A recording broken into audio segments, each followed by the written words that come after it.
Inspector सास versus चोर बहू। सुधा, तुम हमारे डिपार्टमेंट की सबसे काबिल और सीनियर ऑफिसर हो, इसलिए अब यह केस तुम्हें ही संभालना होगा। मीडिया ने इस मामले को बहुत उछाल दिया है। मुझे उम्मीद है कि तुम्हें इस केस को सुलझाने में ज्यादा वक्त नहीं लगेगा। जी सर, मुझ पर इतना भरोसा करने के लिए आपका बहुत बहुत शुक्रिया सर। मैं आपसे वादा करती हूँ कि मैं आपको निराश नहीं करूंगी। सुधा एक पुलिस इंस्पेक्टर थी जिसका पूरे शहर में बड़ा नाम था, क्योंकि अपने 20 साल के करियर में उसने काफी बड़े बड़े केस सुलझाए थे और अब उसके पास उस केस की जिम्मेदारी थी जिसके आगे पूरा पुलिस डिपार्टमेंट एक तरह से घुटने टेक चुका था। Shah, I want to know every single detail about this case.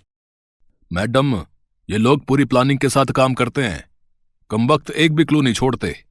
बस नजर में इतना ही आया है कि ये लोग सीधे सीधे किसी को नहीं लूटते।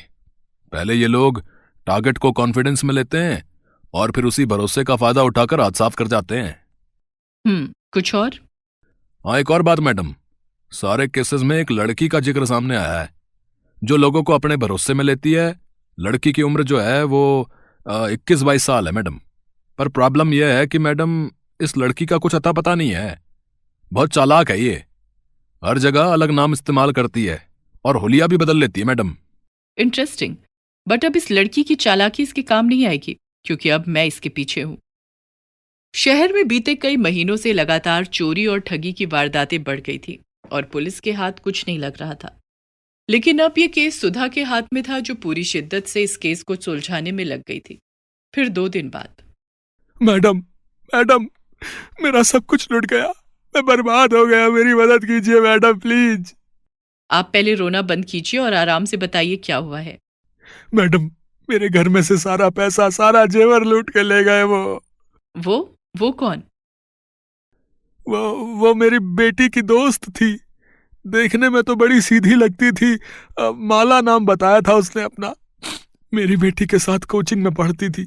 रोज मेरी बेटी के साथ पढ़ाई करने मेरे घर आती थी। बोलती तो ऐसे थे कि मानो मुंह से शहद टपक रहा हो। नाम के अलावा उसने अपने बारे में और कुछ नहीं बताया आपको? उसने बताया कि वो अनाथ है, तो उसे बुरा ना लगे ऐसा सोचकर मैंने और मेरी पत्नी ने कभी उससे कुछ नहीं पूछा। वो कल मेरे घर आई थी। उसने बोला कि उसकी तबीयत ठीक नहीं है, तो मेरी पत्नी ने उसे हमारे घर पर ही रोक लिया। उसने रात को जिद करके अपने हाथों से हम सब के लिए डिनर बनाया, जिसे खाकर हम सब गहरी नींद में सो गए।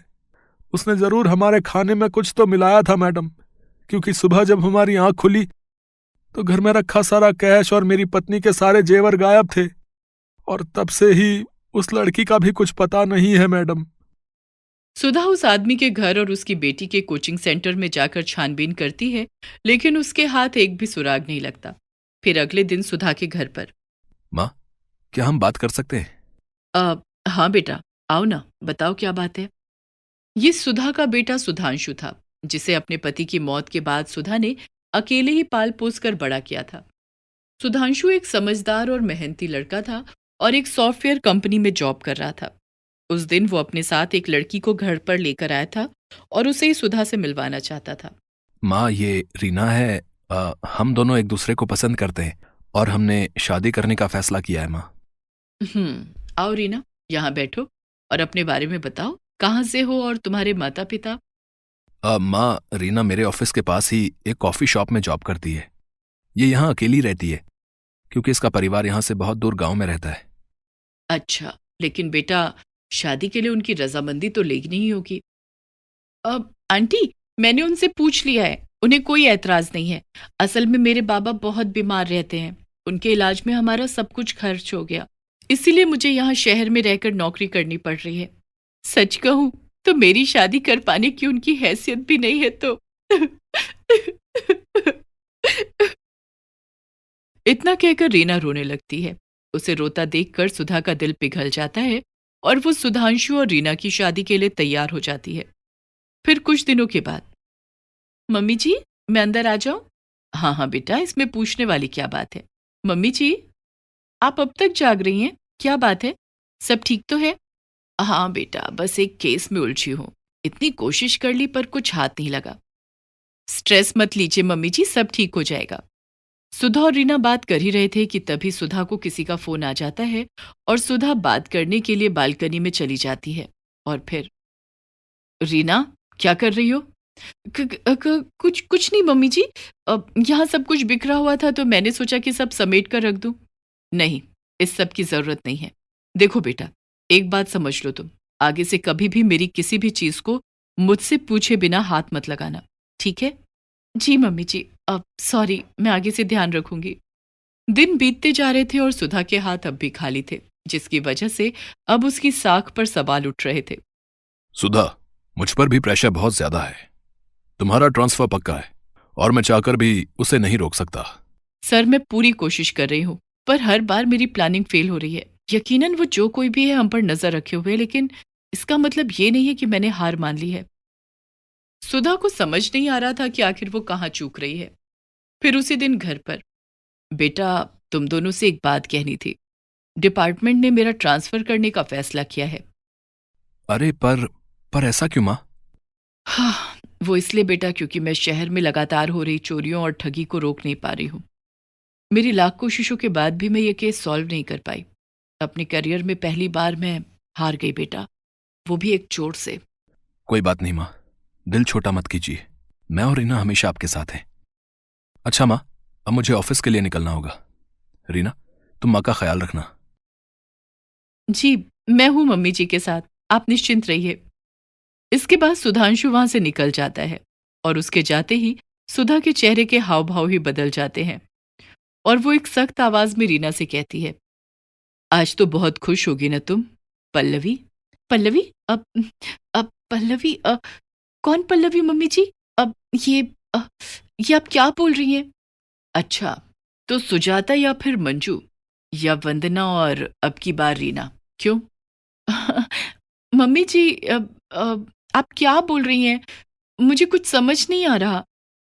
रीना के ऐसा कहते ही सुधा उसे फौरन अपना फोन निकालकर दिखाती है और उससे कहती है, अच्छा, तो ये देख लो, शायद इसे देखने के बाद कुछ समझ आ जाए तुम्हें।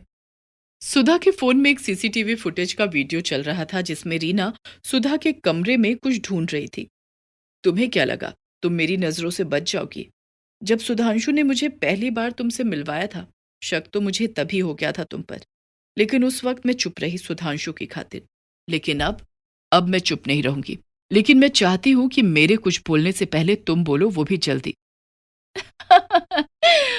वाह मम्मी जी वाह, सच में दिल खुश हो गया आपके जैसे इंटेलिजेंट सास पाकर। आखिर मुझ तक पहुंच ही गई आप। लेकिन बुरा मत मानिएगा, पर आप थोड़ा लेट हो गई, क्योंकि अब तो ये केस आपके हाथ में रहा ही नहीं, और तो और आपका ट्रांसफर भी हो रहा है।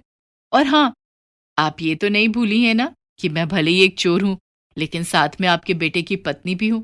और कोई भी माँ अपने हाथों से ही अपने बेटे की गृहस्थी तो नहीं तोड़ना चाहेगी, वो भी तब जब आपका बेटा मुझसे इतना प्यार करता है।